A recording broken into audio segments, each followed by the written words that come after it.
Okay guys, so welcome back, or if you're new, welcome to the channel. Either way, glad you're here. So what we're looking at today is what I would consider a really strong 10-man composition in TBC. So I'm going to do 25-man next, so probably next week I'll put that out. This is going to be for tier 4. Obviously, I'm not even looking, ahead to Zola Man. That group composition will change, but this is going to be early tier 4, probably where you've got bits of pre-raid bis, but not full pre-raid bis. What would be a strong composition? And then I'll do the same for 25-man, looking at tier 4, but then obviously tier 5 group comp changes. Some examples would be like mages will, start to see more raid in action with their two-piece tier 5, where they can start going arcane.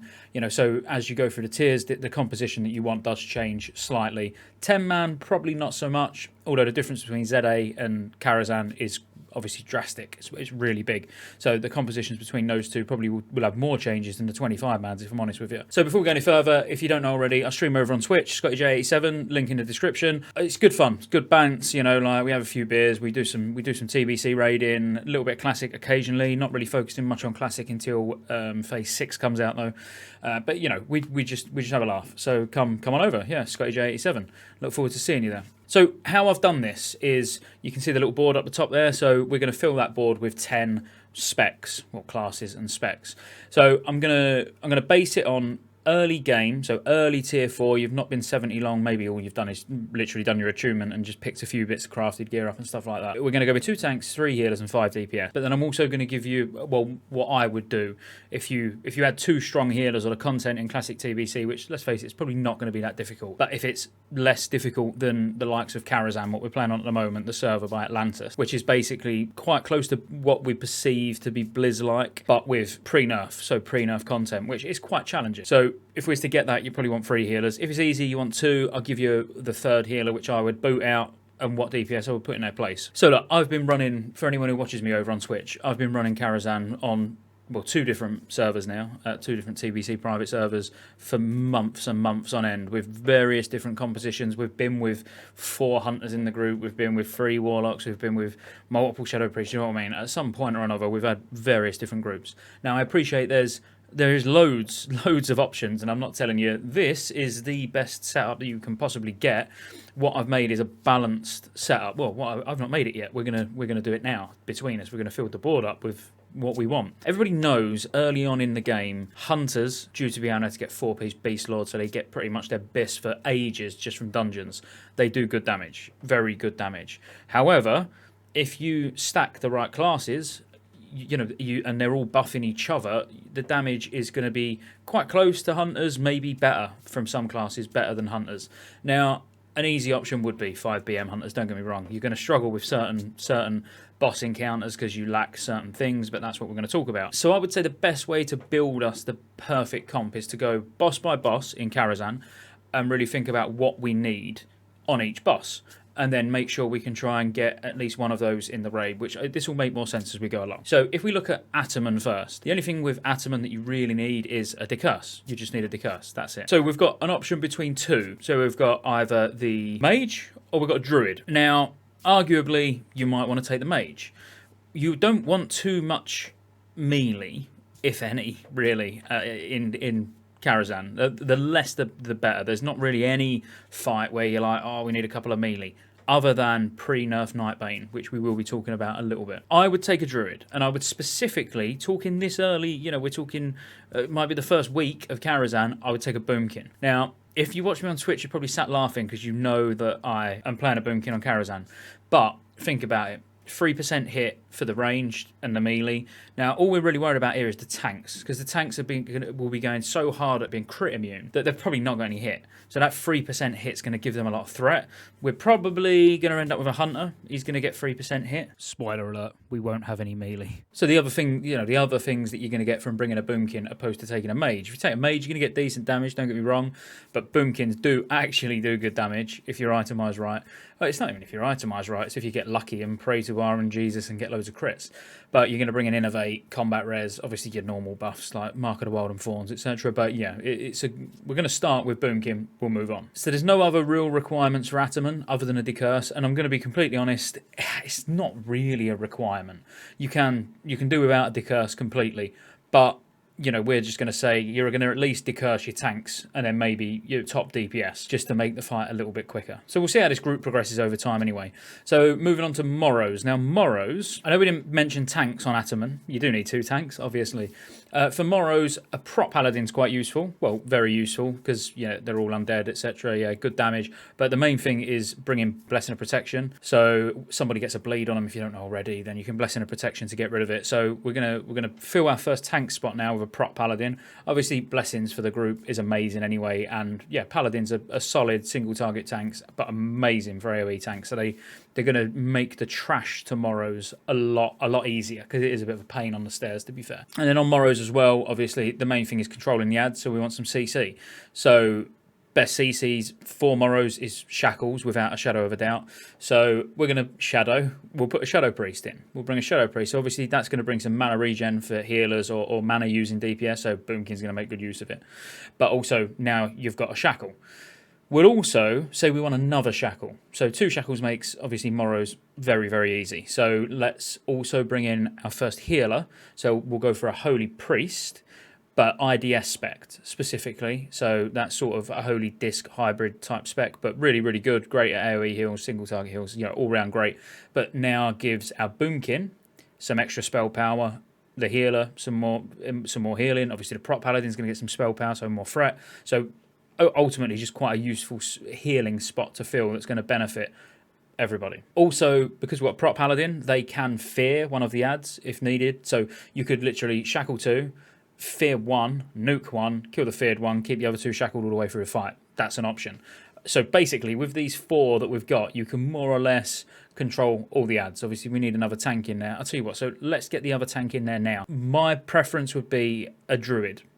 Reason I'm saying druid is now we've got another innovate, another combat res, but ultimately there's all 11 bosses in here don't need 2 tanks. So you've got like Maiden only needs 1, Aran doesn't even need 1, to be fair, but we'll take 1 just for safety.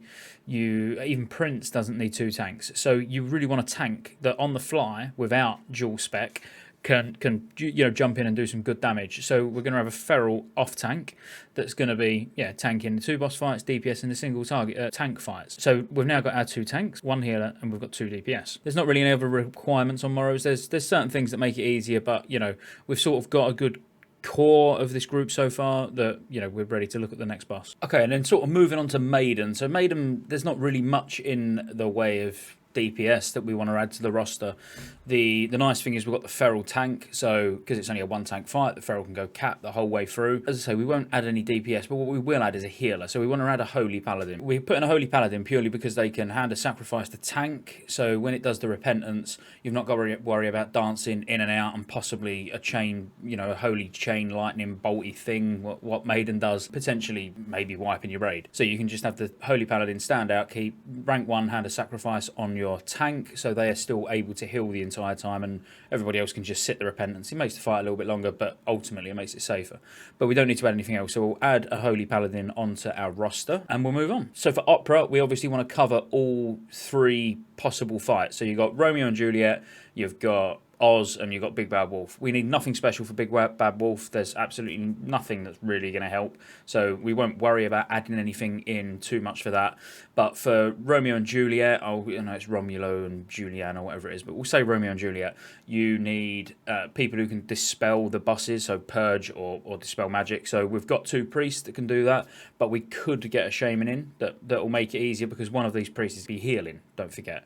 So, but we also need an interrupt, and we're lacking interrupts at the moment, so we need interrupt for the heal on Juliet. So we're going to get an Ellie shaman into the group. So the Ellie shaman is going to be able to focus Juliet the whole time, interrupting the heals and purging the buff that she gets, while the Shadow Priest will probably switch over when Juliet gets low on health and dispel Romulo. There's not really a lot else to worry about on Romeo and Juliet particularly. So the group comp so far, obviously we're lacking a few people, but the group comp could manage just with what we've got there, could manage Romeo and Juliet just fine. Oz, slightly different. So you need something that can do fire spells to keep Strawman disorientated, which we currently lack. Could potentially do it with a Searing Totem, bit risky, but known it to work. But you also want someone who can fear Roar. So I'm going to pick a Warlock here, because we're going to need a Warlock for later fights anyway.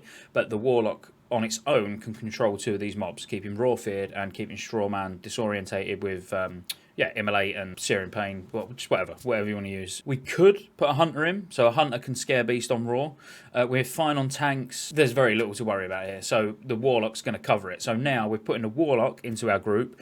We've now got a composition that can sort of start making their way to Curator, knowing safely you don't need to make any changes to the group. You haven't got to swap anyone around. You've got good DPS, some that are low gear dependent. We've got our tanks. We've got 2 healers so far. So, yeah, let's move on to Curator. So, with Curator, if you can 2 heal it, all the better. Obviously, because it is just a DPS race. The quicker the fight's over, less healing there's going to be, obviously. But we're going to assume you can't 2 heal it, because it is quite healing intensive. It's quite a long fight. It can be quite long depending on your DPS, which with the group so far, your DPS shouldn't be too bad. But this is where we're going to fill that last healing slot, and we're going to put a Resto Shaman in. Obviously, we're going to put a Resto Shaman in for another Hero, so we can, or Hero or Lust with your Alliance or Horde. So we've got our Ellie Shaman that can do it on the first Evocate, and then we'll swap the Ellie Shaman and a Resto Shaman into, put the Resto Shaman into the DPS group, and then pop it on the second Evocate.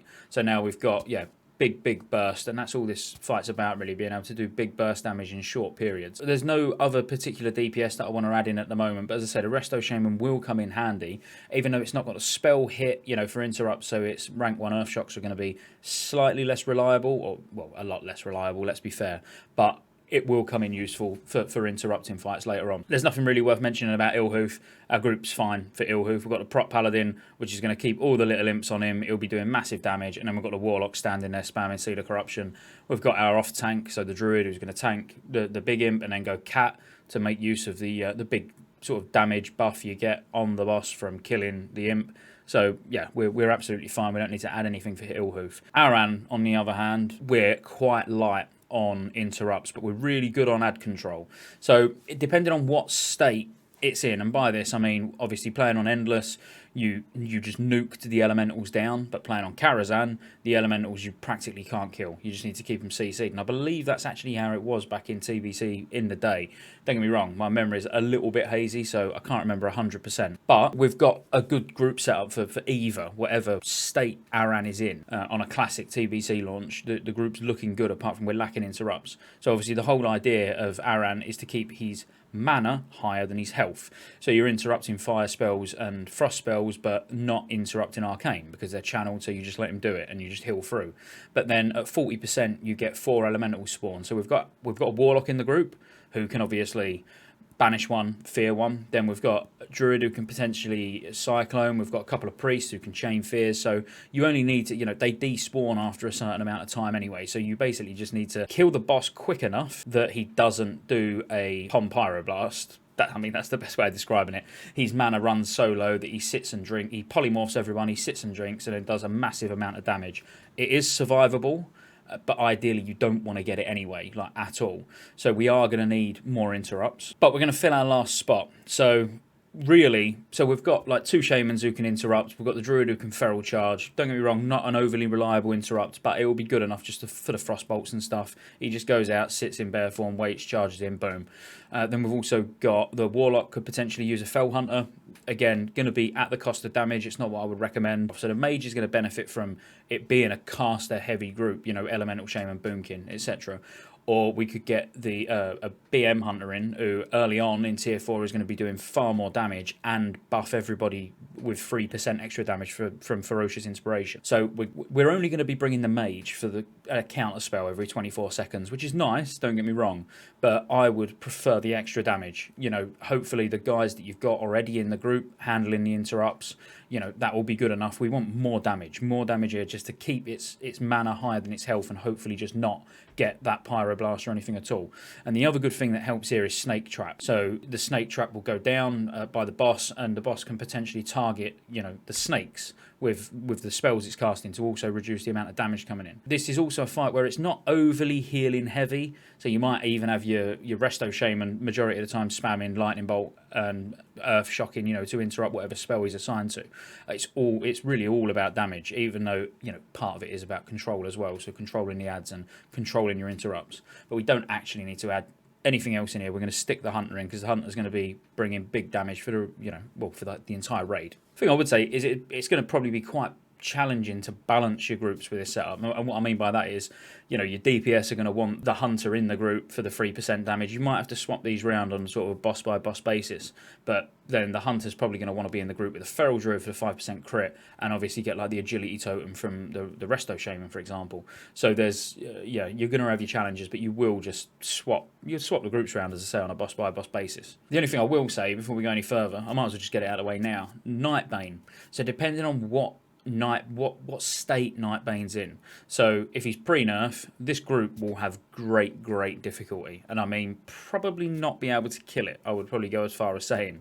But if it's in its post-nerf, which it probably will be, knowing Blizzard, everything will probably be post-nerf, so you're probably going to be alright. The main difference is, just in case you don't know, pre-nerf, the skeletons only took physical and holy damage, whereas post-nerf they just took any damage. So in actual fact, if it's post-nerf like I suspect it probably will be, this group will absolutely blow the adds up like in seconds. If it's pre-nerf, you are going to have to make some changes and probably get some physical damage dealers in. We'll quickly fly through the other bosses, but there's not much to talk about because the group's already full, and this would be my personal recommendation. As I say, other people everybody's going to have what they like to take, group setup wise. This would be my preference, what I would love to, raid lead a solid 10-man as like week in, week out. Obviously, other people will prefer to take maybe a mage and a couple of hunters and maybe even a rogue and an arms warrior. Who knows? Everyone's got their own thoughts around what's the strongest setup. This, just in my experience, I'm not even going to say it's the strongest. It's a well-balanced, good setup. You'll cruise through the content nice and quick. But yeah, looking at the other bosses, so where was we up to? It was up to Aran. So chess, whatever. Prince. You've got your Paladin main tanking, you've got your Feral now being able to go Cat and do some damage, you've got a couple of Innovates, couple of Anks, Manatide Totem, 2 Heroism/Bloodlust. You've got so much. It's a long fight, you're probably going to need to use all of that. So that's very nice. Prince should just be an absolute cakewalk. On the basis you've only got 1 melee as well, makes it very, very nice, because odds are if anyone's going to die on that fight, it's going to be a melee. So, you're still going to have 9 of you left, which will be perfectly... Yeah, easy. It'll be an easy kill still. But I'm sure your Feral Druid's pro and he won't die, but I just wanted to throw it out there. Then you've got Neverspite. So Neverspite, again, this will be comfortable. Now, there's loads of tactics for Neverspite. Don't get me wrong. I'm not going to sit here and go through them all. I'll tell you what we do, and I find it a really comfortable tactic, to be fair. So with this group composition, I would have, on the red beam, I'd have the Shaman, well, one of the Shamans, obviously they'd have a shield on, taking the red beam for the first sort of 12 to 15 stacks, then a tank, an actual tank, have the red beam the rest of the time without dancing. Obviously, dancing the red beam is quite common. A lot of people would do it. I don't see the point with a setup like this. While that tank is in the red, you'll have your other tank just in the green full time, just taking it all the time, so no one needs to worry about the green. And then in the next phase, you'll have your next Shaman take the red for 12 to 15 stacks. Your tank who is in the green take the red, and the tank that was in the red take the green. And they just keep alternating throughout the entire fight. And then blue, obviously, just alternate your highest DPS in whatever order you want. Neverspite will be absolutely a cakewalk with this group. If you want to tank, if you want your tank to dance, then dance. It's fine. We do it lots of ways, but if I tend to lean towards if we've got healers or DPS that use a shield and they've got a beefy amount of armor, so you could even use the Holy Paladin instead of one of the Shamans. But it doesn't really matter, as I say. When you're taking 12 to 15. You're not going to die anyway in the red beam. So, yeah, it's a solid tactic, and you've got a great group set up for this. And then Nightbane, as I've already said, it entirely depends on what state it's in. You're going to find it very hard, no matter what state it's in. If it's in pre-nerf state, you're probably going to find it very hard to make a balanced group for the entire run that'll also kill Nightbane with ease, but also kill all the other bosses with ease, if that makes sense. So where you're going to like if you had a Nightbane pre-nerf group, you might struggle on Aran because you might have less CC. You might not have a Warlock, so you might struggle on Ilhoof. Whereas, yeah, as I say, this group, out of all 11 bosses, the one it will struggle on is a pre-nerf Nightbane. But in Classic TBC, we're not gonna get that. I can't see it personally. Then I did say I'd give you the option of if you was going to 2-heal it. So if we was to drop a healer, if the Shaman and the Priest can handle the healing on their own, I'd drop the Paladin. Now, what I'd take is going to be an unpopular opinion, but I would replace the Holy Paladin with a Ret Paladin. They bring 3% crit for everyone, which is going to be nice. They've got, you know, you've still got your blessings, you've still got your hand of protections, you've got those things. You get extra consecrate for the imps on Illhoof. There's a lot. There would be benefits to bringing a ret paladin, even if they done slightly less damage than, let's say, if you took a hunter. But then if you took a hunter, ferocious inspiration stacks, so you're going to get that 3% damage now from another hunter as well. Or you could throw a mage in there. I think that last spot, really, you could put anything in there. You could put a warlock in there, or you could actually think, right, well, if we're 2 healing, let's take more physical damage for a pre-nerf Nightbane and take a hunter. So yeah, that's it really. So the next one's going to be 25 man. Well, 25 man tier 4, then we'll look at tier 5, tier 6 separately. But there's a lot less restrictions on 25. You still need a balanced group, but obvious, and there'll be, you know, max DPS groups and, you know, stacking melee, you know, a melee group, couple of range groups. But we'll look at that and what everyone brings to that group. I mean, you might be sat there now thinking, why did I just watch this pile of stuff? You know, it's Karazhan. It will be easy. Well, it might be easy, but I'm telling you now, on Atlantis, you do need a comp. What Karazhan it's called, Karazhan server on Atlantis, you need a comp. On Endless, you needed a comp. So I'd imagine on Classic TBC, you're not just going to be able to go in there with 3 rogues, 2 warriors, a couple of holy priests rather. You know, you're going to have to actually put some thought into your group. Hopefully this at least got you thinking a little bit. So once again, thanks for watching the channel. Make sure you come catch me over on Twitch, and I'll see you for the next one.